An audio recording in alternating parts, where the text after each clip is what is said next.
بکھر جسے لوگ بہکر بھی کہتے ہیں، تو آج ہم بکھر کی سیر کرنے جا رہے ہیں۔ تو آپ دوستوں نے ہمارے ساتھ رہنا ہے، آپ نے کہیں بھی نہیں جانا، ویڈیو کو کہیں سے اسکپ نہیں کرنا۔ تو چلیے دوستو، ہم آپ کو بکھر کا ایک مختصراً سا تعارف کرواتے ہیں۔ بکھر،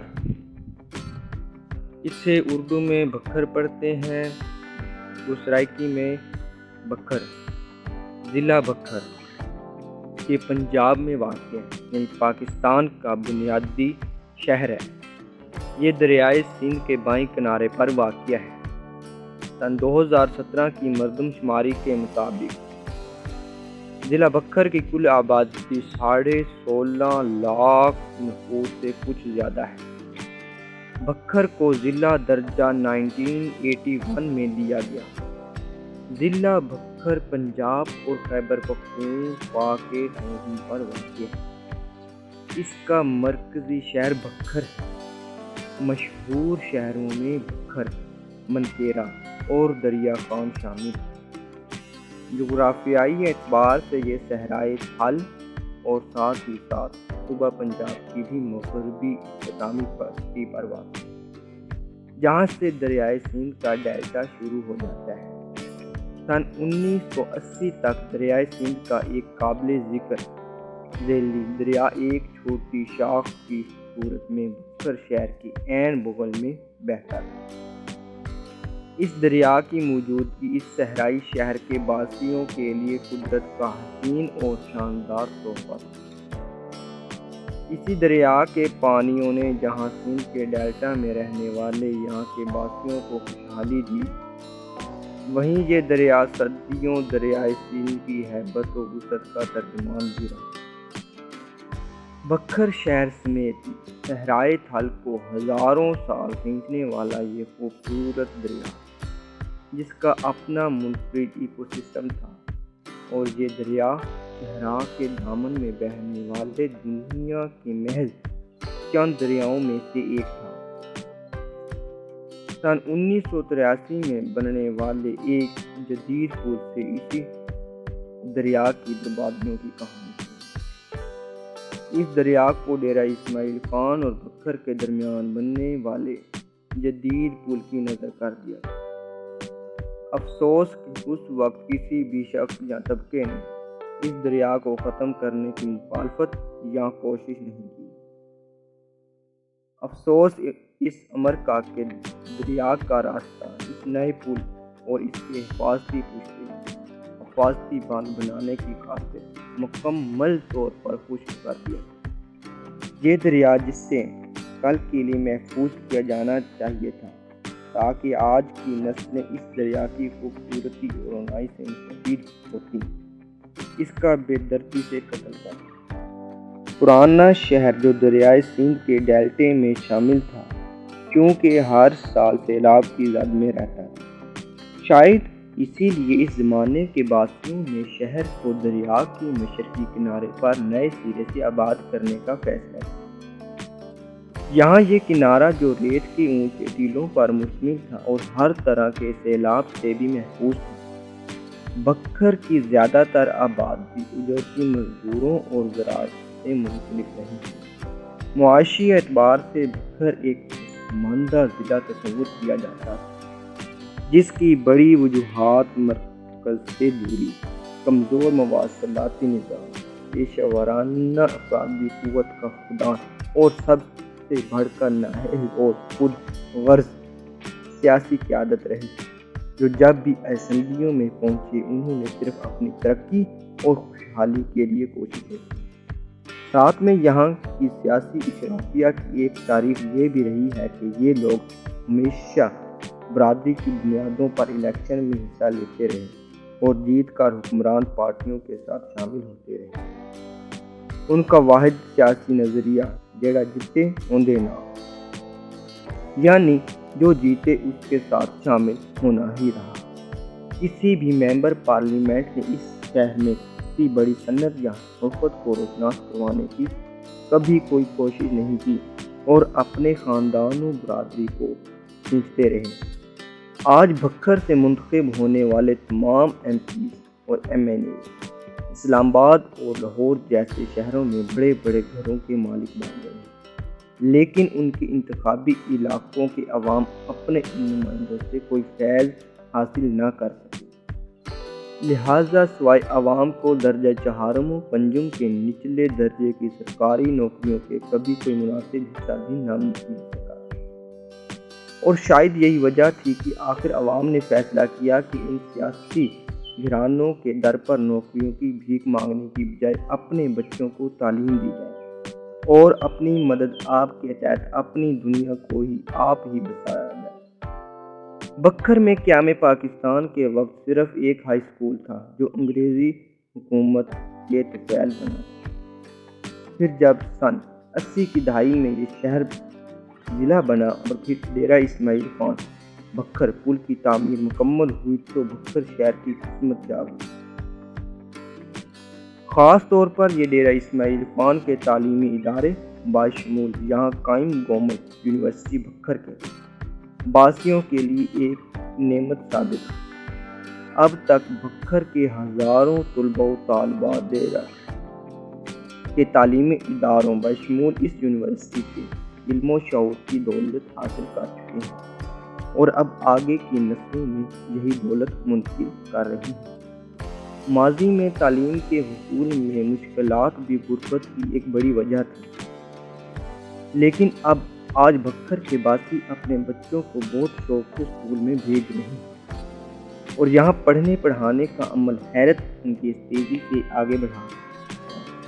یہاں سے لوگ مزدوری اور روزگار کی خاطر پاکستان اور بیرون پاکستان تیزی سے منتقل ہوتے جا رہے ہیں، جس سے نئی سوچ اور آگے بڑھنے کا شوق خصوصاً ہوا ہے۔